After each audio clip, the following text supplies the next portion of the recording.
Welcome to today's class. Today we will discuss about ratio analysis. This is the second class on the topic ratio analysis. Today we will solve an example. So this is the problem.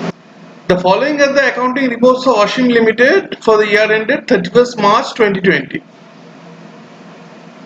This is the sales and minus cost of goods sold, and this is the gross profit, and if we deduct the expenses, provision for tax and depreciation, we get the net profit, that is 95,000.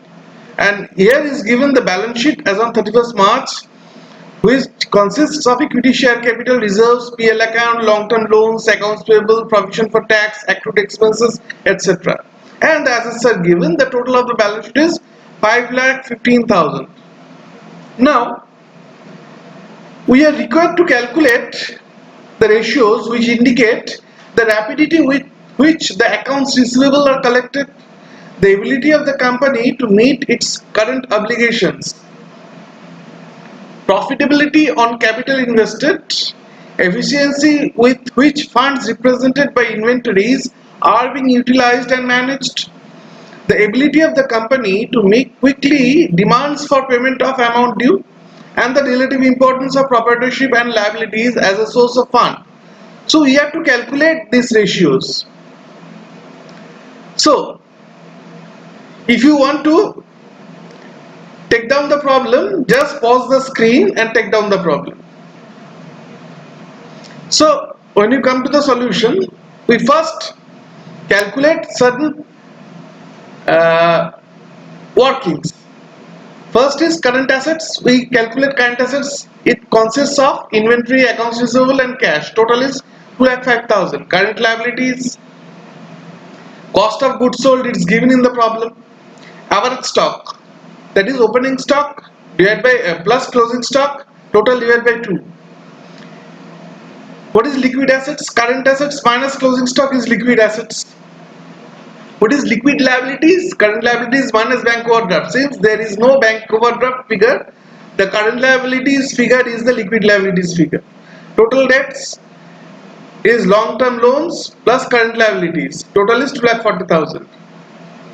Capital employed. Fixed assets, building and plant, current assets minus current liabilities. This is the capital employed. Fixed assets plus current assets minus current liabilities, or fixed assets plus working capital equals to capital employed.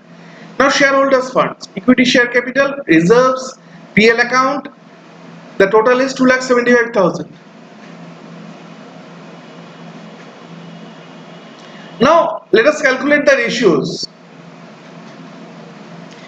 First, the rapidity with which accounts receivable are collected is computed by the debtors collection period, which is calculated by the formula 365 divided by debtors turnover ratio, that is debtors divided by credit sales multiplied by 365 equals to 43.8 days.